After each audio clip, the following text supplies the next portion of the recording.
Kani, this is already mga cut portion na. So, this one is the intact jud, no? Wapa na gi-cut. So, usually, the heart, pear shape. Okay? So, apex, this is the, asa mga blood vessels, upper. This one is the apex, pointing to the left side. Okay? So, this one is part of the pericardium. Okay? Covering na siya, but this one is already, okay, detachment. So, part na lang na siya. Okay? This is the pericardium. So, dyan ang orientation.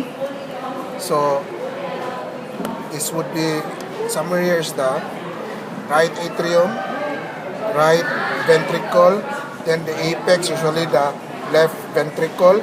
At the base of the back is the left atrium. Base back is the left atrium.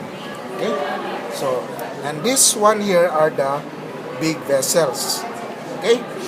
So, this one na arch, that is your marker. This is the aorta. Below the aorta, this one is the pulmonary trunk. Then, beside more or less of the aorta is the SV, superior vena cava. So, it's thin compared na thick. So, this one is the superior vena cava.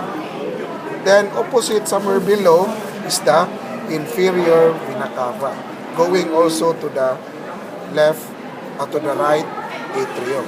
Okay? So this one is more or less blood na siya, no? If I get that one, that is blood clots. Hindi na inyo na feces, ha?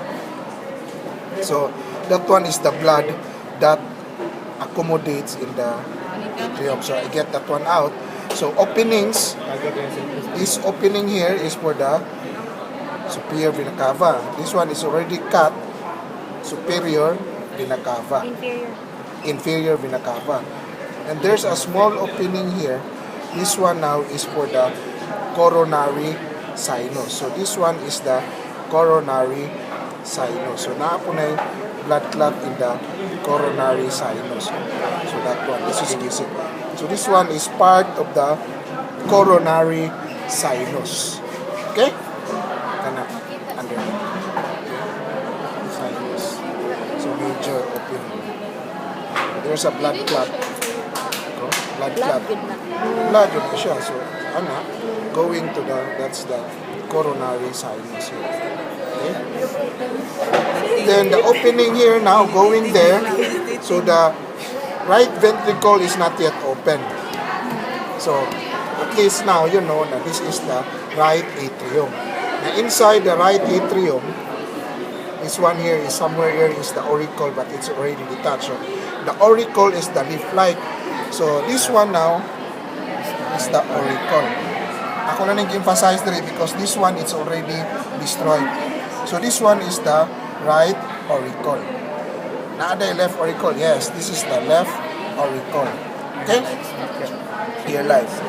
Then inside, if you cut that out, inside the auricle, you have muscles that are thrown into folds. These are now what you call the, in the atrium it is called musculi pectinati. Okay? So this one, ridges, inside the wall is the musculi pectinati. So again here is the musculi pectinati. Okay? Okay? So inside. Okay? Then, inside, okay, if this is a ridge, this is now what we call the crista terminalis, kang ridge ba, yan, smooth end yan. Outside, it is called sulcus terminalis, thickening, okay? But this one, inside is the musculi pectinati, okay? So, you can see now that there's an opening here, and this one is already open. So this one now is the right ventricle. This one wala ma-open. Okay? This is the right ventricle. So if you put a wire here, there's a connection between the right atrium and the right ventricle. That is the opening there. Okay? Guarding the opening, there is a tricuspid valve with, okay? So what you can see here is the,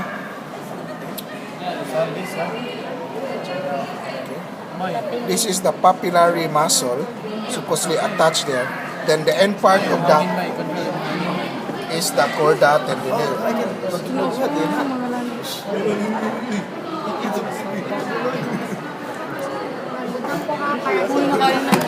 Okay, you see this one. Anong intact pa na. So that you can see. So this one. Okay. So we are now inside the ventricles. You can see that there's a muscle here.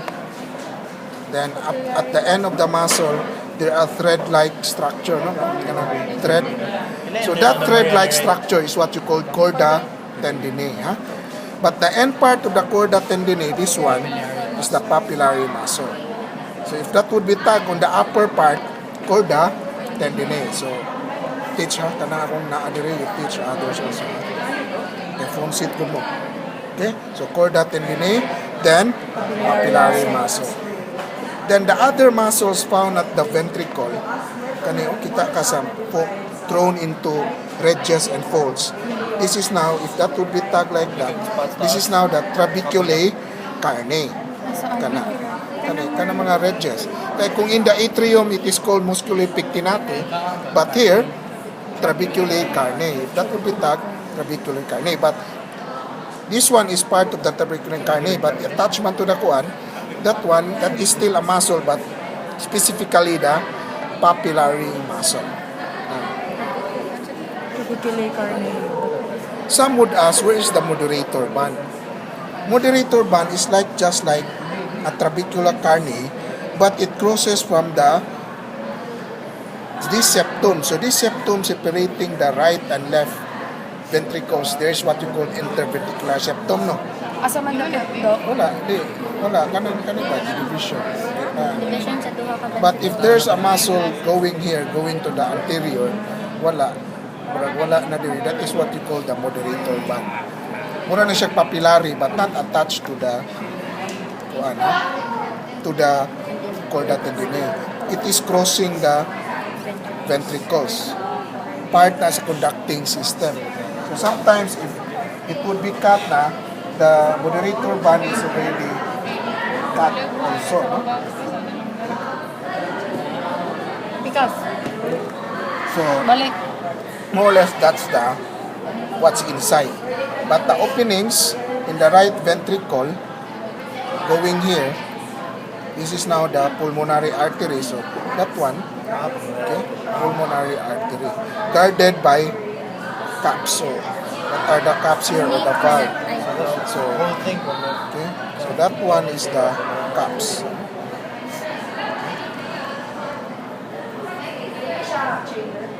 That if you hold that, on it, then okay, kunti lang.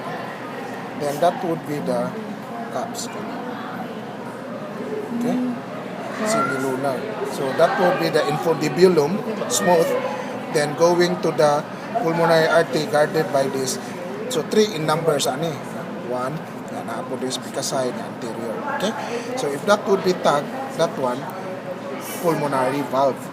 But if this would be tagged here, like that, we mean the pulmonary trunk or the artery trunk. If we tag the whole thing, okay? Okay? So pulmonary trunk. Then, it goes to the lungs. Then it goes back to the heart again. To the back nata, to the left atrium. Okay? So this one is the left atrium. So here, this is now the left atrium with the pulmonary veins on its side. This is a pulmonary vein on the left, pulmonary vein on the left, pulmonary veins, right pulmonary veins, and the 2 right pulmonary veins. Okay? So, Di ba ka mga pulmonary vein? 2 on its side. Artery kay usa-usa ra. Okay? So that would be it. 4 on and on. Then, goes to the left ventricle. Wala mong ma-open, but here, it is open. So the left ventricle and the right ventricle, more or less, naapo na siya the same structure, but may differences. So it would come up in the lecture.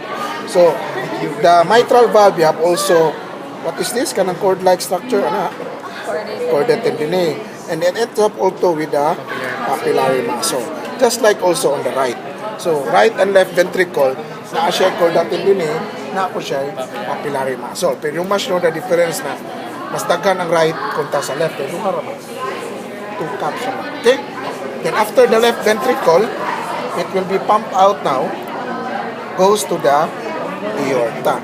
So this is now the what? Ascending, then the arch. Okay? So, and you can see there are branches now coming from the arch of the aorta. So, branches. Okay? Kaniwa mata, but at least you know na what is this. So, the first branch, Brachiocephalic trap. so the brachiocephalic. So imong tanawon, artery dyan na coming here. So at the center would be the Left common left common carotid, left subclavian.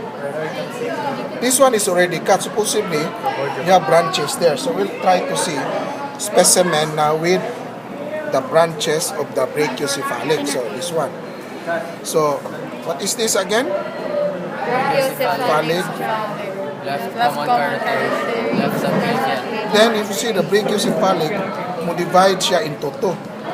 So medially going up, right common carotid, this one is the right subclavian. So dili siya direct branch. Okay?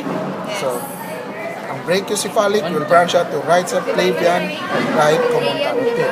But ang left common carotid and the left subclavian diretso sa arch of the aorta. Again, what is this here? Auricle na. Auricle. So right auricle and the left auricle.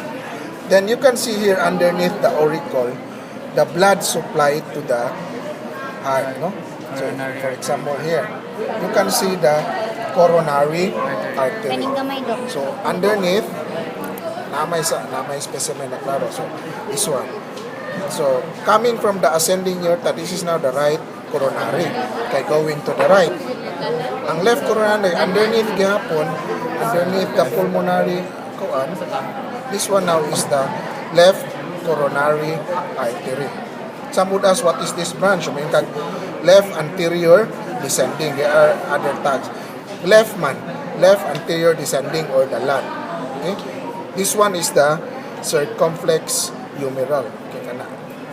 Pero at least LAD, left coronary, right coronary artery.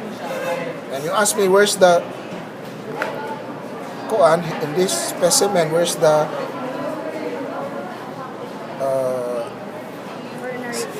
coronary sinus? So here, then if there's an opening somewhere, so this one is the coronary sinus. This one. Doon siya sa inferior. This one. Kani part of the coronary sinus. It's already collapsed. That's the, Ang sinus, Dok, ano siyang vein? coronary sinus is the venous drainage. It's a vein. Pero sinus lang tawag. Sinus lang. Okay, so that would be the important in the heart. Awesome. Ako tong bicuspid o tricuspid. Dok, ano to? Kay kato lang sa So, mga valve to